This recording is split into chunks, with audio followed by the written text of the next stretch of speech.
नमस्कार दोस्तों, आपके अपने experts academy newer YouTube channel में आपका स्वागत है। देखिए, ज्यामिति की इसी श्रृंखला में आपके साथ ज्यामिति के साथ क्षेत्रमिति मेंसुरेशन के प्रश्न लेके आए हैं हम। यह काफी इम्पोर्टेंट प्रश्न है। विभिन्न परीक्षाओं में, विभिन्न शिक्षक भर्ती परीक्षाओं में अलग अलग बोर्ड्स द्वारा पूछे गए प्रश्न है। आशा है आपको समझ में आएंगे। समझ में ना आने पर आप बार बार वीडियो को देख सकते हैं। पहला प्रश्न आपको दिया हुआ है, लंबाई की इकाइयों को क्रमानुसार बढ़ते हुए क्रम के अंदर बतानी है।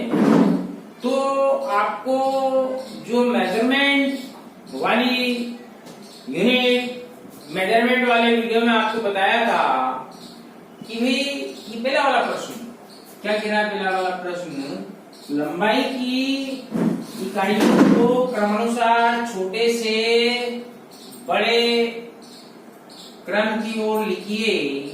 तो आपको सीधे सीधे हमने बताया था, सबसे पहले आपको लिखना है मिली। क्या लिखना है मित्रों? मिली।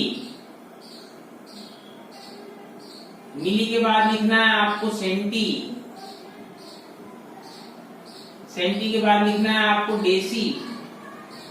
डेसी के बाद लिखना है आपको मीटर। मीटर के बाद लिखना है आपको डेका। डेका के बाद लिखना है आपको हेक्टो। और हेक्टो के बाद में आपको क्या लिखना है? Kilometre, kilo. तो इनके आगे आप millimetre, centimetre, decimetre, metre, decametre, hectometre, kilometre लगा दीजिए। ये हो जाएगी मित्रों आपके पास लंबाई की इकाई। बढ़ते क्रम में था तो बढ़ते क्रम में बना दिया। यदि आपसे बोल दिया जाए कि लंबाई की सबसे बड़ी इकाई क्या है, तो मित्रों लंबाई से सबसे बड़ी इकाई जो खगोलीय दूरी को नापने के लिए होती है, प्रकाश वर्ष। नंबर दूसरी दूरी है। सबसे बड़ी लंबाई की दूरी नापने की इकाई के लिए आपको थोड़ा श्रम करना होगा, हमें कमेंट बॉक्स में बताना होगा, हम आपको बताएंगे। 3.26 प्रकाश वर्ष में equal to 1। Fill in the blanks. बहुत इंपॉर्टेंट प्रश्न है मित्रों, पिछली एमपी भर्ती परीक्षा में आया था। 3.26 प्रकाश वर्ष एक, और यहाँ आपको भरना है ये लंबाई या दूरी की सबसे बड़ी इकाई। देखते हैं आप में से कौन बता पाता। फ्री हैंड है आप, आपके पास बहुत सारी बुक्स हैं, उनसे भी आप संपर्क ले सकते हैं।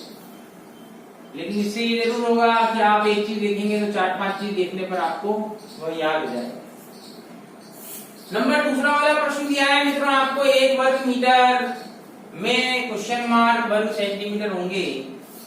देखिए मित्रों, 1 वर्ग मीटर या 1 मीटर स्क्वायर, इसको ऐसा भी लिखा जा सकता है 1 मीटर इंटू 1 मीटर। इसको आपको वर्ग सेंटीमीटर में बदलना है। तो आपको पता है 1 मीटर में कितने सेंटीमीटर होते हैं? 100 सेंटीमीटर। 1 मीटर की जगह आपने लिख दिया 100, मीटर की जगह सेंटीमीटर। फिर एक की इकाई को आपने बदल दिया 100, फिर ये सेंटीमीटर। 100 का 100 में गुणा हो जाएगा, आपके पास कितना आ जाएगा? 10,000। और सेंटीमीटर क्या हो गया आपके पास? Centimetre square. ऐसे भी लिख सकते हैं, या 10,000 वर्ग सेंटीमीटर। ठीक है दोस्तों, अगला प्रश्न आपके पास अत्यंत आसान प्रश्न है। आपको दिया हुआ है एक वृक्ष लगाने के लिए जो है 25 वर्ग मीटर जमीन चाहिए। राम के खेत की लंबाई तथा चौड़ाई 50 मीटर लंबा और 40 मीटर चौड़ा है। तो आपको निकालना है इसके अंदर वह कितने वृक्ष लगा सकेगा। देखिए मित्रों, ये सवाल नंबर तीसरा है आपका और बहुत ही इंपॉर्टेंट सवाल है। इसी सवाल के लिए आप दूसरे संदर्भ में पूछिए कि एक कमरे की लंबाई व चौड़ाई क्रमशः 50 व 40 मीटर का है। उस कमरे में 5 बाय 5 की कितनी वर्गाकार टाइल लगी? वहां 5 बाय 5 बता दिया, तो टाइल्स का एरिया क्या हो जाएगा? 5 इंटू 5 25 वर्ग सेंटीमीटर। और यहाँ सीधे आपको 25 वर्ग मीटर चाहिए। क्योंकि पेड़ की तो जड़ें होती हैं, उसकी जो ऊपर की जो ब्रांचेस जाएंगी, शाखाएं जाएंगी, उन शाखाओं को घेरने वाली जगह कितनी है? 25 वर्ग मीटर। तो अपन यहाँ सीधे सीधे लिख देंगे पेड़ों की संख्या, पेड़ या इसको अपन वृक्ष बोला है, वृक्षों की संख्या बराबर खेत का क्षेत्रफल बटे में एक वृक्ष द्वारा घेरा गया क्षेत्र, घेरा गया क्षेत्रफल। अब देखिए यहाँ आपके पास ये जो खेत था वो लंबाई और चौड़ाई है, मतलब ये खेत किस प्रकार हो गया आपके पास? आयताकार, रेक्टेंगुलर। तो आयत का क्षेत्रफल क्या होता है? उसकी लंबाई इंटू चौड़ाई, मतलब 50 इंटू 40 मीटर इंटू मीटर, मतलब मीटर स्क्वायर है, डिवाइडेड बाय एक वृक्ष के लिए कितनी जगह चाहिए? 25 मीटर स्क्वायर। देखिए मीटर स्क्वायर से एक बार मीटर कट जाएगा, फिर मीटर कट गया, 5 से काटिए, 5 5 जा 25, 5 8 जा 40, 5 10 जा 50, इक्वल टू कितने आ गए आपके पास? 80 वृक्ष। 25 8 200 होता है सीधे सीधे। तो उसके बाद जो खेत है, उस खेत के अंदर कितने वृक्ष लगाए जा सकेंगे? 80 वृक्ष लगाए जा सकेंगे। फिर देखिए आपके पास अगला प्रश्न है नंबर 4। इसका आंसर कितना है मित्रों? 80। इसका आंसर कितना आया था? 10,000 सेंटीमीटर स्क्वायर। इसको क्या लिखा था हमने? Millimetre, centimetre, decimetre, metre, decametre, hectometre और किलोमीटर।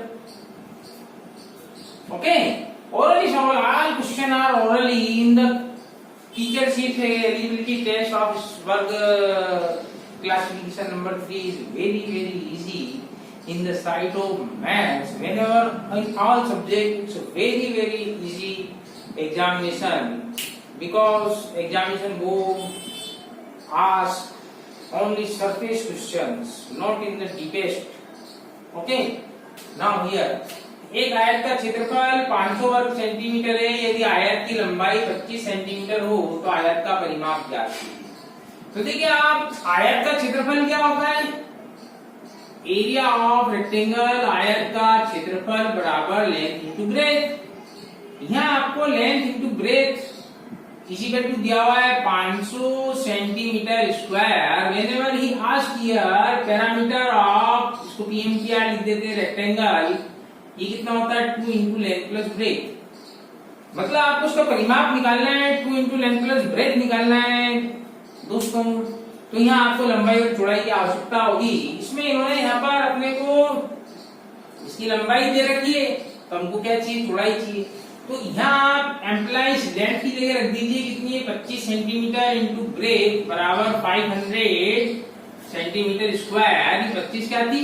इकाई सेंटीमीटर की 25, तो इस सेंटीमीटर से ये स्क्वायर कट जाएगा। देखिए 25 से काट दीजिए 20 टाइम, एक बार सेंटीमीटर बता, मतलब लेंथ की इकाई क्या होती है आपके पास? 20 सेंटीमीटर। तो आपको क्या निकालना है? इसका पैरामीटर निकालना है। पैरामीटर क्या होता है? 2 into length plus breadth is equal to 2 into 25 is length and breadth 20। तो कितना होगा? 25 और 20 45 गुनी 90। ये क्या आ गया इसका मित्रों? पैरामीटर आ गया 90 सेंटीमीटर। ओके, अगला प्रश्न। अगला प्रश्न दिया हुआ है, एक लकड़ी के वर्गाकार टुकड़े की लंबाई 12 सेंटीमीटर है, तो गुटके का परिमाप ज्ञात कीजिए। देखिए किस प्रकार का है? वर्गाकार, मतलब स्क्वायर। तो वर्ग का परिमाप क्या होता है? बहुत आसान प्रश्न है। वर्ग का परिमाप बराबर 4 इंटू उसकी साइड, भुजा की लंबाई, ये is 4 multiply by length of square, that is 48 centimetre square. Okay, now number question 6। एक गोलीय क्या है इसका आंसर?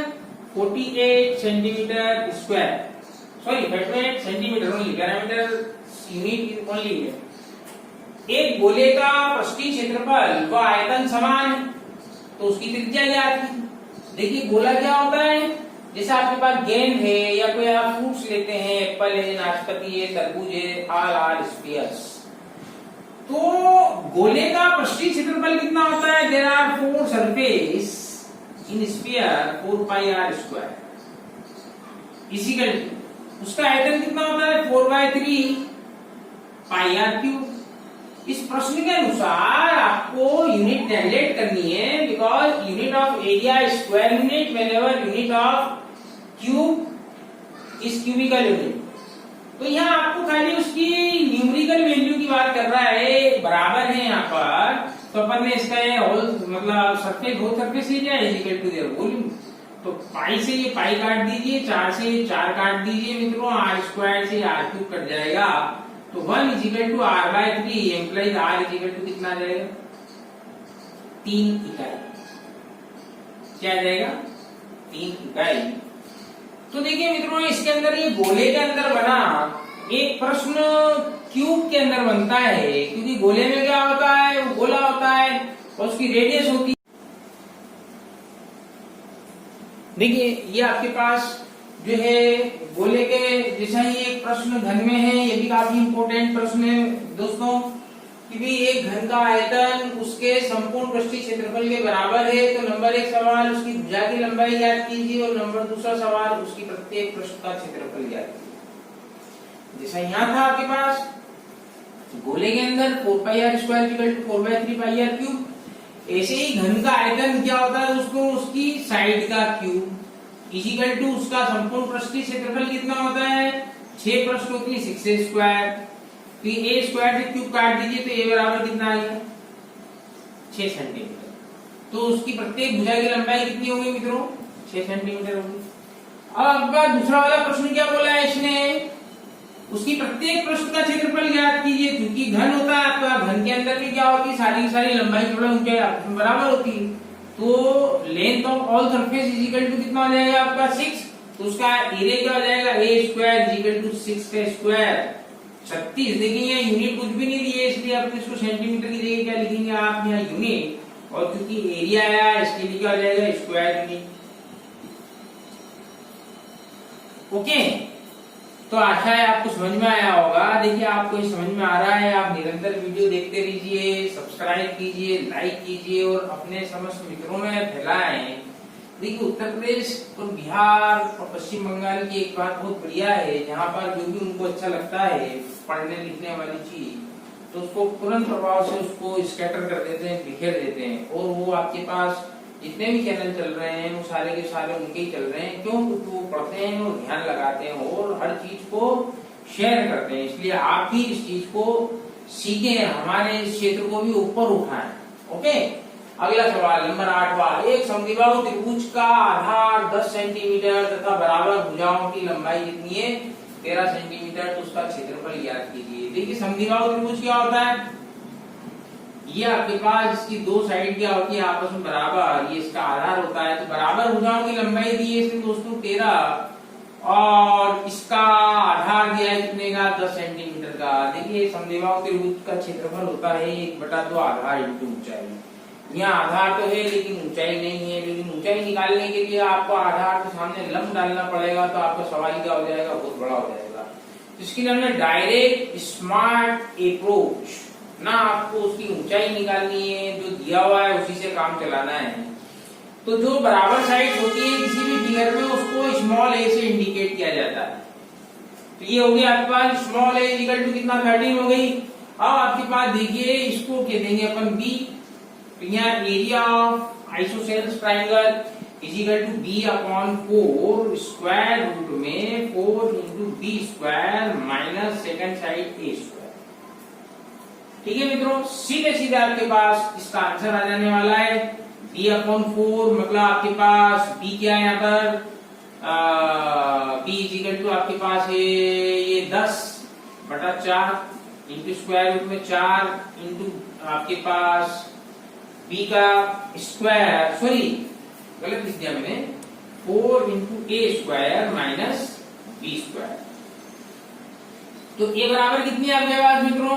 यहाँ a बराबर है आपके पास 13 का स्क्वायर माइनस बी स्क्वायर मतलब 10 का स्क्वायर, तो यहाँ 10/4 ही लेने दीजिए आप, इंटू स्क्वायर रूट में 13 का स्क्वायर कितना हो जाएगा 169 इंटू 4, 9 चौक 36, कितना गेनी हुआ आपके पास 3, 16 चौक 64 और 3 कितना हो जाएगा 67, 766 फिर 676 माइनस 100, ये कितना हो गया दोस्तों 576, और 576 का वर्गमूल किसका होता है आपके पास 24 का, तो 4 6 24, तो कितना आएगा 6 × 10 60 centimetre square. So very important thing, the area of isosceles triangle is equal to b/4 into square root में 4a square minus b square. Okay, आपको समझ में आया होगा, पक्का आया होगा। अब अगला देखिए आप क्या दिया हुआ है, षटभुज हेक्सागन, 4 सेंटीमीटर भुजा वाले समषटभुज का क्षेत्रफल ज्ञात कीजिए। तो देखिए समषटभुज मतलब आपका रेगुलर हेक्सागन, इस प्रकार से आपका रेगुलर हेक्सागन बनता है मित्रों। इसका आपके पास एरिया निकालना है। देखिए फिगर ऐसा बना है यहाँ पर, देखिए ये आपको जो इसका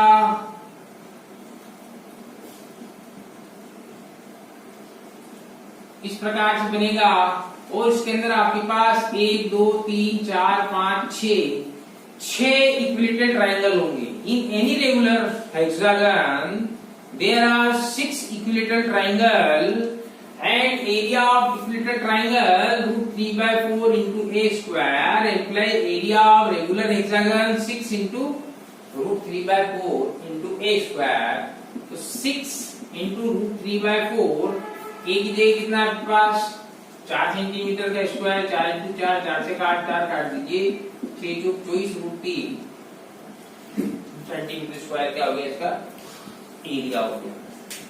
ठीक है मित्रों, तो इसका एरिया कितना है आपके पास 60 सेंटीमीटर स्क्वायर, इसका एरिया कितना है आपके पास 24 root 3 centimetre square. Last question आज का इंपॉर्टेंट, देखिए 10 के 10 ही बहुत ही महत्वपूर्ण प्रश्न आपके लिए छांट करके लेके आए हैं, और आपसे ये आशा की जाती है कि 10 में से कोई सा भी प्रश्न आएगा आप आंख मीच करके सवाल को कर ले जाएंगे, और इसी पैटर्न का कोई सवाल आएगा तो उसको भी आप आराम से कर ले जाएंगे। देखिए अगला प्रश्न दिया हुआ है, घन का विकर्ण, घन को अंग्रेजी में कहते हैं मित्रों क्यूब। देखिए क्यूब क्या होता है, उसका विकर्ण, क्यूब का विकर्ण डायगोनल होता है आपके पास, diagonal of cube is equal to root 3 into side a is equal to दिया हुआ आपके पास 17.32 सेंटीमीटर। देखिए 17.32 और रूट 3 की वैल्यू होती है 1.732 is equal to a, 1.732 into a is equal to 17.32।